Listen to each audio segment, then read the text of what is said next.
네, 그럼 북한 관련 대담 바로 이어가도록 하겠습니다. 네, 스튜디오에서 양욱 아산정책연구원 연구위원과 함께 이야기 나눠보겠습니다. 어서 오십시오. 예, 안녕하십니까. 예, 안녕하십니까. 저희가 앞서 보도해드린 것처럼 오늘 이제 10월 10일 북한 노동당 창건 80주년입니다. 대규모 열병식이 예고된 상황인데 그에 앞서서 노동신문이 어제 당 창건 80주년 기념 경축 대회가 열렸다고 이미 보도를 했습니다. 관련한 사진과 영상이 싱가포르의 사진작가에 의해서 공개가 되기도 했는데 이미 좀 이 행사가 시작이 됐고 진행되고 있다라고 봐야겠습니까? 전야제죠. 전야제는 언제나 있어 왔고요. 물론 이제 그렇습니다. 이제 보통 기상이라든가 여러 조건 때문에 이제 날짜가 좀 조정될 수 있다는 얘기도 있긴 했습니다만은요. 기본적으로는 이런 전야 행사, 그 다음에 열병식이 끝나고 난 다음에 또 후속 행사 이런 것들이 계속 앞뒤로 이어지기 때문에 그래서 전야제가 있었다라는 것이 이제 열병식이 있었다라는 것으로 자연스럽게 연결되는 것은 아니고 결국은 열병식은 오늘 열어야 하는 것이 아닌가 생각이 되네요. 그러니까 지금 말씀하신 것처럼 열병식이 열렸다는 소식이 안전해졌기 때문에 오늘 열릴 것이다. 이제 추측이 많은 것인데 시간대라든가 이런 부분들은 저희가 좀 어떻게 보면 되겠습니까? 그러니까 사실은 날씨에 많이 달려있긴 하겠죠. 그래서 원래 어제 할 수도 있다라고 바라봤던 게 이제 내내 요즘 지금 우리도 그렇고 비가 계속 오지 않았습니까? 연휴 내내 되게 비가 오셔가지고 많이 답답하셨을 텐데, 근데 북한도 마찬가지였는데 어제가 날이 맑았어요. 날이 맑아서 그래서 어제 미리 하지 않을까 싶었는데 그렇지는 않고요. 그럼 오늘 날씨가 어떤가 제가 쭉 봤더니 내내 빕니다. 내내 비고 오후 3시 때 살짝 비가 좀 잦아들었다가 그쳤다가 다시 비가 오고 밤 10시, 11시 이때 정도 되니까 비가 이제 그치는 시간이 있더라고요. 그래서 아마 그 시간대 정도 할 가능성이 높지 않겠나. 이렇게 일단은 생각을 하고 있습니다만은 어쨌거나 말씀드렸다시피 기상 상황에 많이 달려 있다라고 말씀드릴 수 있겠습니다. 알겠습니다. 그렇다면 지금부터 이제 당 창건 80주년 행사의 그 면면에 대해서 좀 들여다보도록 할 텐데 북한 올해 초부터 이 행사를 위해서 외국의 이제 국빈들을 대거 초대하기 위해 공을 굉장히 많이 들였습니다. 그 결과 어쨌든 러시아의 2인자도 왔고 중국의 2인자도 왔고 어제 이제 함께 있는 전야 행사에서 그 모습을 저희가 확인할 수도 있었는데 중국과 러시아의 2인자들이 모두 북한을 방문했다. 그 장면만으로도 사실 상징하는 부분이 있을 것 같습니다. 달라진 위상을 보여준 거죠. 사실은 이제 김정은 같은 경우에는 지도자가 된 이후에 시진핑과의 만남 이런 것도 상당 기간 갖지 못했고요. 당연히 러시아 쪽에서 별 관심을 보이지 않았고 그랬던 게 이제 2017년 그 정상회담, 미국 정상회담을 통해서 이렇게 트럼프와 만나게 된다는 사실이 알려지니까 그제서야 시진핑도 관심을 갖고 푸틴도 관심을 갖고 이제 이런 일이 지속이 됐던 거죠.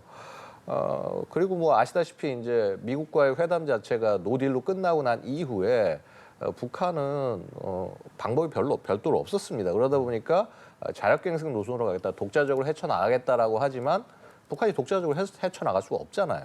그래서 그것을 결국은 북한은 그 헤쳐나가기 위해서는 중국과 러시아의 도움이 절실히 했는데 생각해보면 2021년 이때까지만 해도 양국이 별 반응이 없었단 말이죠. 근데 2022년 우크라이나 전쟁이 발발하면서 러시아가 북한을 필요하게 되면서 상황이 급변하게 된 겁니다. 그래서 특히나 이제 기억하시겠지만 작년 10월에 북한군의 러시아 파병이 우크라이나 전쟁 참전이 확인이 되고 특히나 올해 이제 1월, 2월 특히 이제 2월 말부터 3월에 있었던 쿠르스크 전투에서는 러시아군 승리에 상당한 기여를 합니다. 북한이. 그래서 이런 것 이후로 해서 이제 관계가 완전히 확립이 된 거고 자 그리고 사실 중국과의 관계도 중국이 어떻게 보면 북한을 정권을 망하지 않게는 계속 지속적으로 도와는 줬습니다만은 정권을 지원한다 혹은 군사적으로 외교적으로 지원한다 이런 활동을 국제사회에서 보이지 않았는데 아시다시피 이제 지난 그 전승절 중국 전승절 열병식에서 푸틴과 시진핑, 김정은 3명이서 가는 장면을 연출해 줬단 말이죠. 이건 상당히 북한에게 외교적 지원을 해준다는 거고 그다음에 그것이 일회성이 아니라 지금 이 행사에서 그러니까 중러 양국이 2인자에 해당하는 인원을 보냈다라고 하는 것 자체가 결국은 이 북중러 삼각 연대라는 것이 그냥 단순히 끝나는 것이 아니라 뭐 예를 들어 우크라이나 전쟁 이후에 완전히 사라지는 것이 아니라 이제 이것이 체제로 굳어진 것이다. 이런 것들을 보여주는 것이라고 볼 수 있겠습니다. 그러니까 서로 이해가 잘 맞아 떨어진 상황인 것인데 이번에 러시아에서 한 이야기도 상당히 좀 주목이 됩니다. 러시아의 이제 사무총장이랑 북한의 리히용 비서가 회담을 마친 뒤에 공동 성명을 냈는데 여기에 이런 이야기를 합니다. 국방력 강화를 위해서 북한이 취하는 조치들에 대해서 지지를 표시하였다라고 이야기를 했거든요. 어떤 의미라고 좀 봐야 되겠습니까? 지금 북한이 하고 있는 국방 정책에서의 가장 핵심은 결국은 핵 전력의 강화입니다. 고도화고. 그래서 결국 그 지금 뭐 예를 들어서 트럼프 정부나 혹은 우리 대부분 국제사회가 북한 비핵화를 목표로 하고 계속 접근을 하고 있습니다만 예.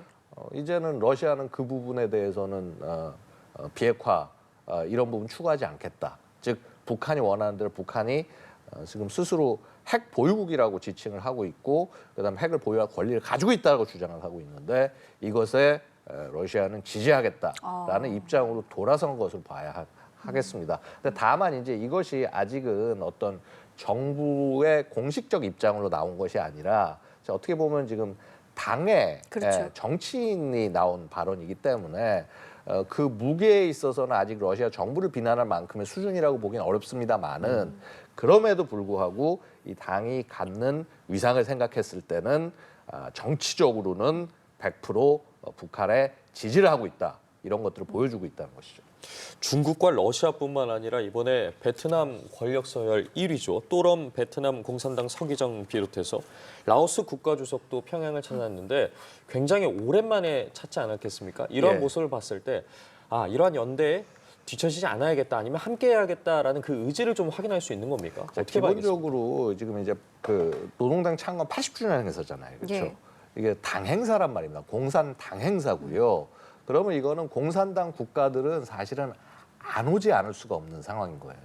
자, 그런데 그럼에도 불구하고 이게 권력 서열 1위가 찾았다. 특히 이제 베트남 같은 경우 우리가 무슨 뭐 자주포 수출도 하고 하면서 무슨 뭐 협력을 한다라고 하는데 이걸 간 모습을 보고 있으면은 이게 사실 우리가 굉장히 주의해야 된다는 겁니다. 여전히 공산주의 국가들 자체는 그들 간의 협력과 결국 뭐냐면 가치라는 것을 결국은 이들은 공유하고 있다라는 거를 우리가 늘 주의해야 된다라고 말씀을 드릴 수 있고요. 그래서 사실은 저는 이제 이런 부분에 있어서 굉장히 좀 우려가 된다. 물론 우리가 지금 경제적 측면에서 베트남을 굉장히 잘 활용하고 있고 중국의 대안으로 쓰고 있긴 합니다만은 사실 이런 부분들이 우려할 지점이라는 것을 말씀드리지 않을 수가 없네요. 자, 이런 상황에서 이제 열병식이 열리게 되면은 어떤 무기들을 공개할지도 사실은 이제 큰 관심인데 어떤 것들 나올 거라고 예상을 하고 계세요? 뭐 일단은 제일 중요한 거는 핵과 관련된 무기들을 많이 보여줄 거라고 생각을 해요. 근데 이미 이거 보여줬습니다. 사실 맛보기를 보여줬고요. 예. 지난 10월 3일이었나요? 이제 그 국방발전 2025. 그러니까 예. 이제 예. 무장장비 전시회 네네. 매년 하죠. 매년 하는데 보면 시기가 조금씩 달라집니다. 어떤 때는 뭐 7월 열병식에 맞춰서 하고, 어떨 때는 9월에 맞춰서 하고, 어떨 때는 10월에 맞춰서 하고, 자 이런 식으로 왔다 갔다 하는데, 자 이번에 같은 경우는 결국 이제 이 10월에 염두를 두고 이제 이거를 공개를 한 거고요. 이 공개한 자리에서 보고 있으면 다양한 새로운 미사일들이 좀 눈에 띄고 있어요. 그러니까 대표적인 것이 일단 대한민국 입장에서 제일 위협적인 것은 일단은 단거리 미사일이 아니겠습니까? 그래서 그렇죠. 우리가 KN-23, 화성 11 가로 알려진 소위 변칙 기동이 가능하다는 미사일이 있는데 그 탄두를 극초음속 탄두로 바꾼 걸 공개했어요. 화성 11 마라는 굉장히 독특한 미사일을 공개를 했고요. 그 다음에 뭐 그거 이외에도 보면은 각종 ICBM, SLBM, 그러니까 ICBM 대륙간 탄도 미사일, 네. SLBM 잠수함 발사 탄도 미사일 이런 것들도 공개하고 거기에 더해서 이제 보면 이제 지금 북한이 뭐 최연함부터 시작해서 함정들을 굉장히 예, 예. 강화하고 있지 않습니까? 그 이제 배에서 쏠 수 있는 극초음속 미사일들, 순항 미사일 이런 것들도 공개를 했고 그래서 이게 굉장히 무기들이 이제 다양한 수준으로 나오고 있다는 거죠. 그 다음에 또 그 다음 날인가 그 무장장비 전시회를 보여준 다음 날에는 또 저 지금 보시다시피 최연함을 찾아서 또 들어가서 또 저기 안에 가서 또 굉장히 이 뭐 해군력 강화나 이런 거에 대한 의지를 보여줬거든요. 그래서 자 결국은 이렇게 달라진 모습, 특히나 이 해군력을 강조하는 모습은 굉장히 독특하지 않습니까?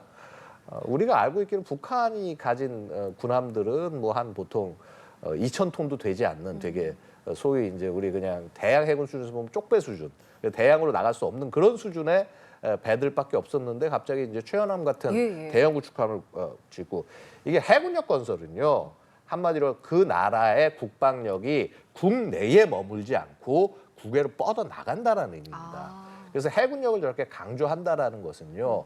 자, 이제 북한 내부에서 머물지 않고 뭐 예를 들어서 남한에 대한 무슨 공격, 이 대한민국에 대한 공격 여기에 더해서 이제 동북아 지역 그리고 인태 지역으로 자신의 군사력을 확대해 나가겠다. 그래서 이 지역 안에서 자신들은 핵을 가진 국가라는 거 아닙니까? 그래서 그거에 바탕을 해서 이제 이런 재래 전력도 넓혀 나가고 특히나 이 한반도 내에 갇히는 것이 아니라 넓혀 나가는 전략을 통해서 국제사회 안에서의 위상도 같이 찾아가겠다.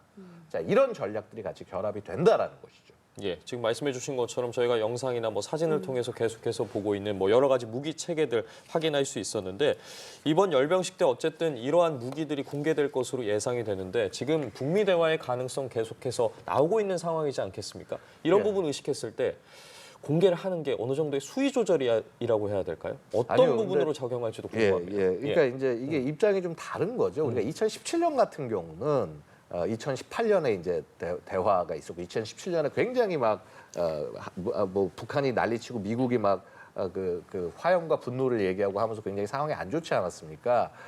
그때 이제 디에스컬레이션 그러니까 긴장을 낮추는 방향으로 북한이 접근을 하면서 그러면서 이제 이루어졌는데 그때는 북한은 미국과의 대화가 절실했죠. 왜냐하면 대화하는 것만으로 김정은은 굉장히 많은 성과를 얻었습니다. 그러니까 국제사회에 대비를 한 거고요. 그리고 특히나 시진핑과 푸틴의 인정을 받아서 소위 이제 정상 간의 대화를 시작하게 된 계기가 된 거고요. 그것만으로 사실은 김정은에게는 북한에게는 상당한 성과였다고 볼 수가 있거든요. 그렇기 때문에 시작할 때 굉장히 저자세로 접근을 했었다라는 겁니다. 근데 지금 입장에서는 그렇지 않아요. 이미 얻을 걸 다 얻었어요. 러시아와의 협력, 중국과의 협력 전부 확보를 했고 그리고 이 상황에서 지금 얘기하는 것이 야, 우리는 비핵화라는 너희들은 비핵화 얘기하지만 이거는 불가능한 거다. 우리는 핵 무장국이 우리를 핵 보유국으로 인정한 상태에서 대화를 하지 않으면 대화라는 건 있을 수 없다. 이거를 굉장히 중요한 문턱으로 아예 세워놓은 겁니다. 그렇기 때문에 북한이 자제할 이유가 전혀 없다고 봅니다. 저는. 그래서 계속적으로 공개를 했던 지난 이제 중국 열병식 가기 전에 북한이 처음 공개를 했던 화성 20. 예. 뭐 이제 뭐 정반적인 모양이나 이게 완전히 공개된 것은 아닙니다만 엔진 시험 공개했었죠 그때. 자, 이런 화성 20을 실제 동원할 가능성. 그 다음에 추후에는 이 화성 20을 발사할 가능성, 시험 발사할 가능성. 이런 것들을 전부 다 우리가 열어놔야 된다라고 말씀드릴 수가 있습니다.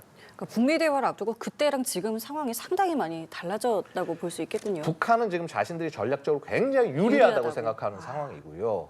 그래서 그런 상황을 바꿀 만한 그런 국제적인 행동이나 혹은 조건이 설정되지 않는 한은 북한은 계속 저렇게 강한 태도로 나올 가능성이 저는 높다고 바라보고 있습니다. 그럼 이 상황에서 김정은 위원장이 당의 권위를 훼손하는 행위에 대해서 이것을 색출해서 제거해라 이런 지시도 내렸다라고 하는데 이런 발언을 지금 이 시점에 한 것에 대해서는 저희가 좀 어떻게 봐야 될까요? 사실은 이제 이미 그 김정은 체제가 굉장히 견고해진 거는 누구나 다 아는 사실이지 않습니까? 근데 이게 견고해진 것을 넘어서 거의 이제 자기 할아버지 김일성의 버금가는 위상을 세우는 아마 그런 자리가 될 가능성이 높다라는 거죠. 왜냐하면 지금 생각해 보시면 당창건 80주년입니다. 예. 80주년인데 그 이후에 한번 성과를 생각을 해보면은요. 자, 지금 핵 개발 완성했죠. 그래서 핵 전력 잔뜩 만들어놨죠. 그 다음에 중국과 러시아와의 외교 관계 다시 회복했죠. 자, 이거는 엄청난 성과라는 거예요.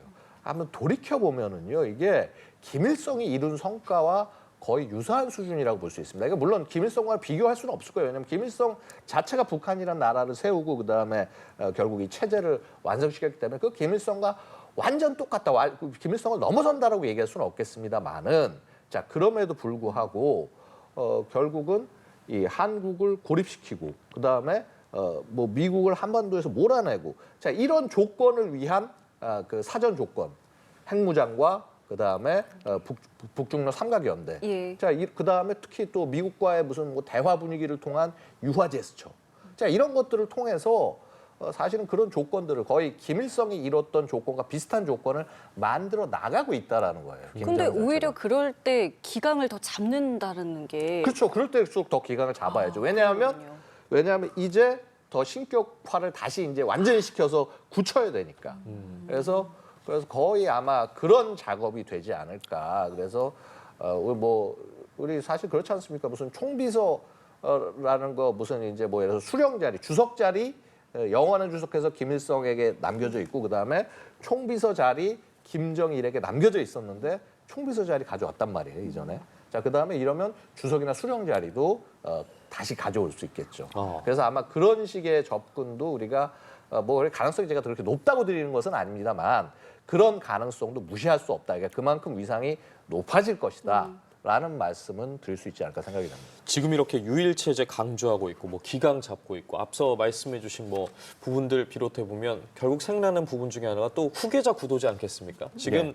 딸 주혜의 모습이 일단 어제는 보이지 않았습니다. 예. 지금 중국 열병식 이후에 한 달 이상 공개 활동을 하고 있지 않은데 앞서 23년도에 이제 구구절 열병식 때는 모습이 공개가 됐는데 예고된 열병식에는 좀 모습을 드러낼 거라고 보십니까? 아니 주에는 충분히 나올 수 있다고 봐요. 모양을 보여줄 수는 있는데 아마도 그것이 이제 지금 이 자리는 어떻게 보면 북중러 삼각관계를 더 이렇게 삼각 협력을 더 강조하는 자리이기 때문에 거기에 그 자리에서 김주혜가 강조될 가능성은 상대적으로 낮다고 보고요.